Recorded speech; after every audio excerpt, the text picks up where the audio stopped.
Hi everyone, একটা নতুন ভ্লগে সবাইকে অনেক অনেক ওয়েলকাম।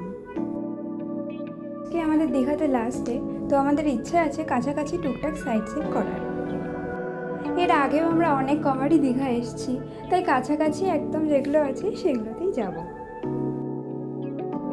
সকাল বাজে এখন 10টা, আমরা এবার রুম চেক আউট করে দিচ্ছি।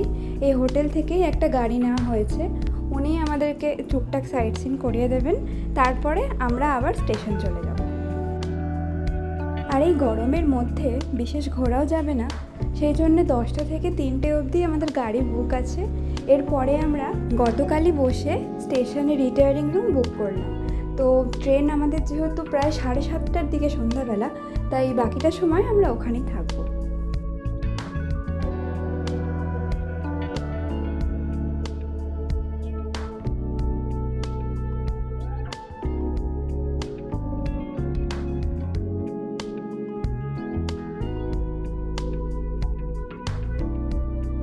তো এখন আমরা প্রথমেই চলে এসেছি শঙ্করপুর বিচে।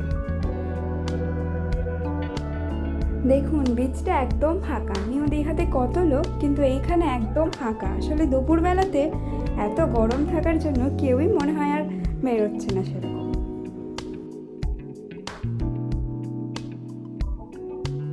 শঙ্করপুর বিচটা খুবই সুন্দর আর বেশ সুন্দর বাঁধানো, তো খুব সুন্দর লাগে এই বিচটা।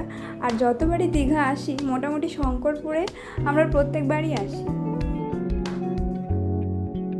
তো আমাদের শঙ্করপুর প্রায় ঘোরা কমপ্লিট। আর এখানে বেশ বসার জন্য কি সুন্দর জায়গাও আছে, এটা খুবই ভালো লাগে। এই ভাটার সময় এইখানটা বসা যায়, কিন্তু জোয়ারের সময় একদম ওপর অবধি জল চলে যায়, তো তখন বসা সম্ভব নয়।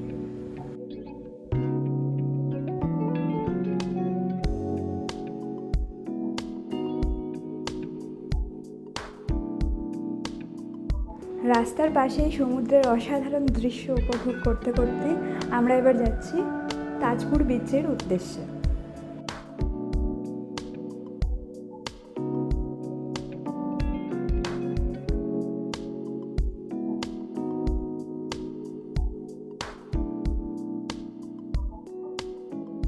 ওপর থেকে তাজপুর সি বিচের দৃশ্য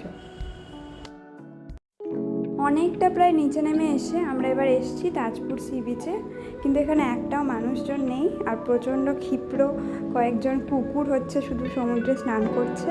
আর এখানকার পরিবেশটাও আমাদের একদমই ভালো লাগলো না, সেই জন্য আমরা এখানে আর দাঁড়াইনি, তাড়াতাড়ি চলে এসেছি। এখন আমরা যাচ্ছি নায়কালী মন্দিরে।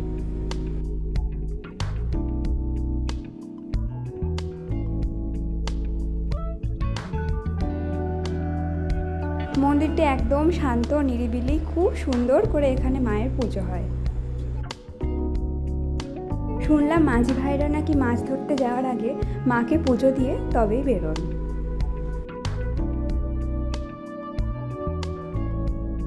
এখানে পাশে একটা বেশ বড় পার্কও ছিল।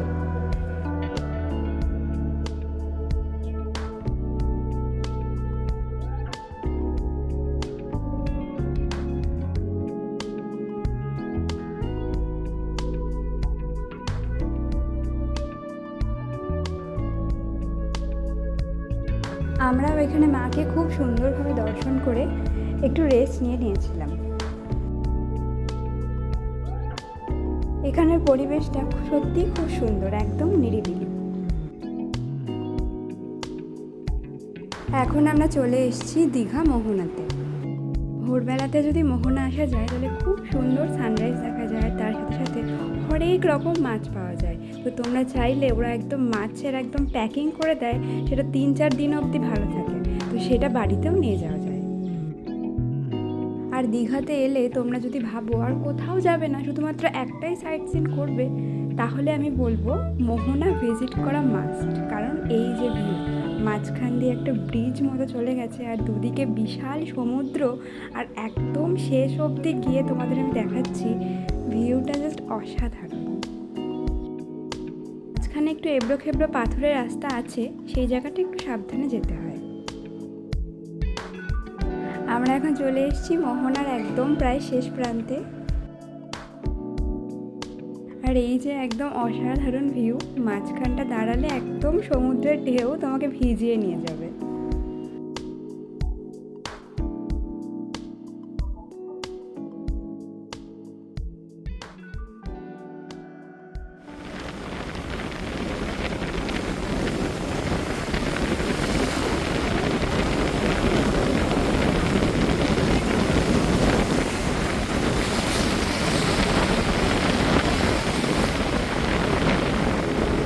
আমরা এখন ধরেছি ফেরার পথ, আর এইখানটাতে দেখলাম বেশ অনেক লোকজন স্নানও করছিলেন।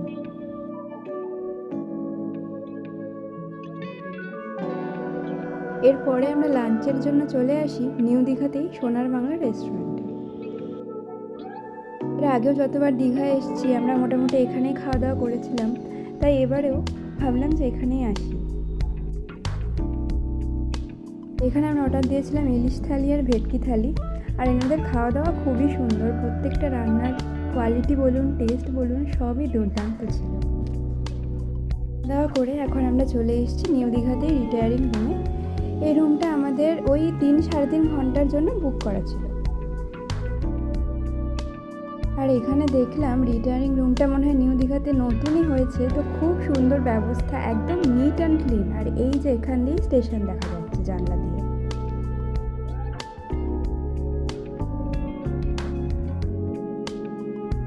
সারাদিন এত জার্নির পর এখানে এবার একটু এক ঘুম দিয়ে আমরা এবার ভাবলাম যে ট্রেন আসার টাইম তো হয়ে যাবে প্রায় 7:30টার দিকে, তো আমরা বেরিয়ে পড়েছি।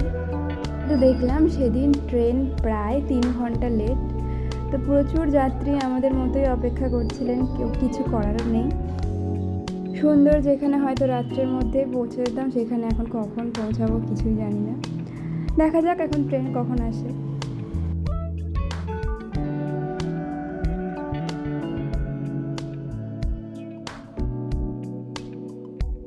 ট্রেন দেখলাম সত্যিই খুব লেট, তো আমরা অতক্ষণ স্টেশনে বসে না থেকে এখন 7টা বাজে আমরা এখন চলে এসেছি নিউ দীঘা বিচেই। যে স্টেশনে খুব গরম লাগছিল, তো ভাবলাম একটু বিচে গিয়েই বসি। আর বিচে গিয়ে বসে তো টুকটাক আমাদের শপিং করাও হয়ে গেছে। আমরা চলে এসেছি আবার স্টেশনে, আমাদের ট্রেন দিয়ে দিয়েছে।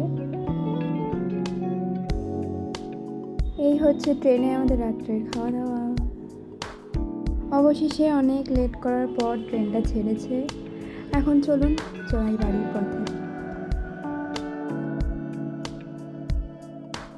শুধুমাত্র গরমটাকে বাদ দিয়ে বাদবাকি অসম্ভব সুন্দর কাটলো আমাদের দীঘা ট্যুরটা। সবথেকে বড় কারণ হচ্ছে জগন্নাথ মন্দির দেখলাম এত সুন্দরভাবে। শুধুমাত্র এবারে যা সমুদ্র স্নানটাই হলো না। তো আজকের মতো ভিডিওটা শেষ করছি। সকলে সুস্থ থাকবেন, ভালো থাকবেন।